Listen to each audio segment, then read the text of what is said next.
I am Rico Bullford, and this is Uncut News. Over the weekend, the crew of two Guyanese fishing vessels were detained by the Venezuelan Navy while they were operating off of ROoney Report in the Northwest District. According to the Ministry of Foreign Affairs, the 12 fishermen are currently being held in a prison in Guayana City in Venezuela. The government has also called the action by the Venezuelans distasteful and a violation of the nation's sovereignty. The Foreign Affairs Minister Hugh Todd has since had a virtual meeting with his Venezuelan counterpart. They confined the conversation to the welfare of the crew and demanded their safe return. On the same day as this meeting, the ICJ was originally scheduled to continue its hearing on the border controversy. However, they have since postponed the hearing until next month after having originally postponed a hearing set for January 15th. While the next hearing is held in February, the court will give Venezuela time to make its own representation to the court, as well as further weigh the strength of Guyana's argument. This morning, Pato and Ralston Bling Bling Adams were slapped with fraud charges in relation to the ministry's decision to sole source a $145 million Guyana contract to Dutch company Levant's CSO for the design and feasibility study of the new Demerara Harbor Bridge during his time in office. Patterson and Adams were released on $200,000 bail each, and they are expected to return to court on February 15th. While they were inside facing the magistrate, Harmon led a protest outside the court, calling the charges vindictive. But if you ask me, it sounds like he's just mad that he didn't punish the criminals in the PPP when he had the chance, and now they're coming after him and his criminals. So, too bad, too sad. Now it's time to tell you about Best Buy's car of the day. Currently on sale is this 2012 Toyota Allion. It comes with TV, navigation stereo, crystal lights, mag rims, fog lamps, and much, much more. Pay cash for $3.1 million, or pay down as low as $620,000 with around $60,000 monthly, and it's yours. Call or WhatsApp 662-0844 for more info, or visit their showrooms at Lot 171 Peter Rose Street, Queenstown, or Lot 2 Lamar Street, and tell them Noriko sent you for this sweet deal. The family of the Henry boys apparently have the same suspicions as the rest of us, as they took to the streets this morning to picket the office of the president.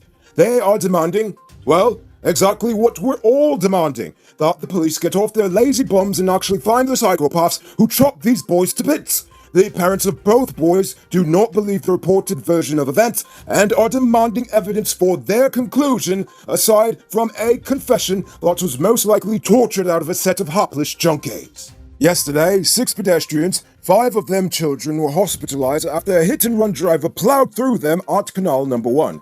The injured victims were walking along the public road when the driver of the vehicle attempted to undertake another vehicle and lost control, sending the car straight into the group.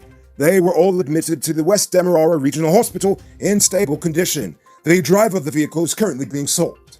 On Saturday evening, a motorcyclist died in Linden when he lost control of the bike he was riding.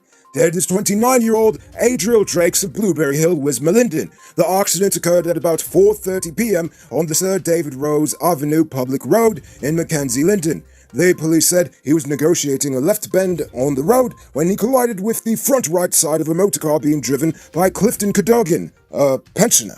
According to reports, Drakes was speeding at the time of the accident. He was taken to Linden Hospital Complex, where he died while receiving medical treatment. The driver of the car is currently in police custody. Great news for those of you who are still looking for an affordable smartphone. The sale has been extended. Get the Logic L60 for just $20,000. It comes with 1-year warranty and free Digital Prime bundle. Available at Cellular Plus in the City Mall, Starbucks Square, and Sunday opening at Massey Providence and Massey Tuckine. Don't miss out. France has expressed an interest in building the Quarantine River Bridge. This morning, Edgel met with the French ambassador, who was excited to discuss possible areas for future collaboration.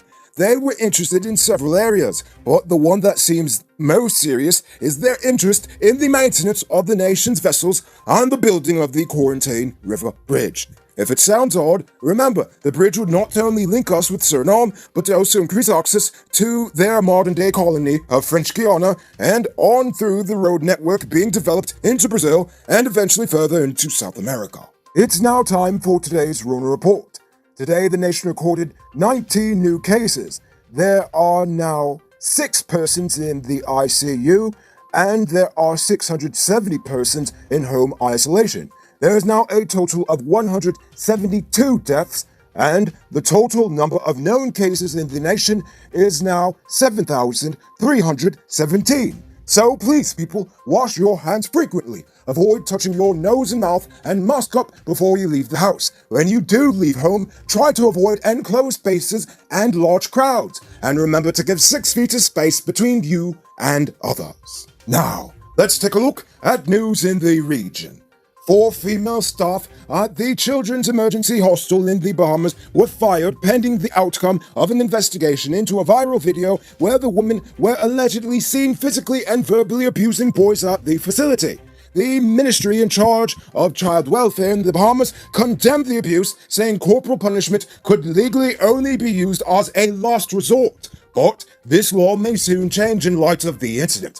The 25 children housed at the hostel will receive counseling from the Ministry of Education. There are about 150 children under the state's care in the Bahamas among 8 homes. Who said luxury can't be affordable? Move into your own home in 2021. Lenora Estates, West Coast Aurora properties are within your reach. Move out of the landlord's place and put that rent money towards your own 5,000 square foot property.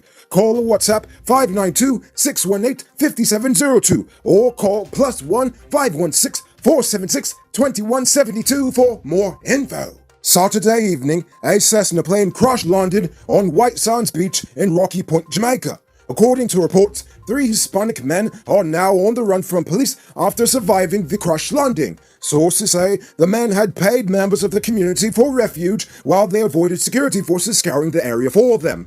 The residents said that they did not see any cargo in the plane, just one bag with a set of electronics.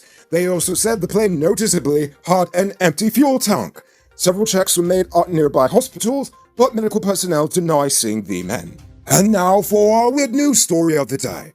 The family of an elderly Spanish woman who they thought died of the Rona was surprised to see her show up at their home days later after she was reported as dead and buried. After a mix-up over names, the family of 85-year-old Rogelia Blanco were informed that the big lady died of the Rona on January 13th, and her funeral was the next day. Due to health protocols, they were unable to attend. So when she arrived, fit and very much alive, at the care home in northern Spain on Saturday, where her husband Ramon Blanco also lived, he was overwhelmed with joy. The care home had apparently mixed up her name with a roommate during a transfer to a specialized treatment home for people who caught the Rona. Her roommate sadly didn't make it, but Rogelia did. Too many terrible drivers on the road. Don't be one of them. Book a beginner's driver's course with fast learners. Forget asking your relative to teach you. They will haul upon you like you's a dog. Fast learners are professional and makes it easy for you to learn with less anxiety. Call them now on telephone number 690-6868 or follow them on Facebook at Fast Learners Driving School. Moving on to our Uncut News viewers poll question of the day. Every day we pose a question about current events in Guyana, the region, the diaspora, and how you feel it relates to us. So, you give your responses in the comments and we'll read the best ones in the following episode. Friday's question was, how do you feel about the conflict between Schumann and his Region 8 rep? Trevor July said, that's the man's right to vote on his own. When you move the man from there, you're not giving people the right to vote for who them what. It's wrong for building people. Jay Jairam said, the man should be allowed to vote on his own way. That's how it works in democracies. But Guyana is questionable in this case. And finally, Kurt Beckles says, I think the man should be allowed to vote his own conscience. At least he got more balls than them super partisan followers we have in Parliament. I have to agree with you on that one. Good answers, people. So tonight I leave you with this question. What do you think will come of this whole conflict over the fishing boats in Venezuela? Do you think Venezuela will release them soon? Or do you think this will escalate to something much larger? Think about that question and tell us in the comments below. If your response is good enough, we just might feature it in Tuesday's episode. Anyway, that's all the time we have for tonight. Check us out tomorrow for another. Until then, I'm Noriko Bulford saying good night, folks. Hey, Uncut News viewers, thanks for watching. You can subscribe by clicking on this button over here. or click over there for more news. You can also drop a comment to let me know if you've made it to the end of the video. Goodbye for now!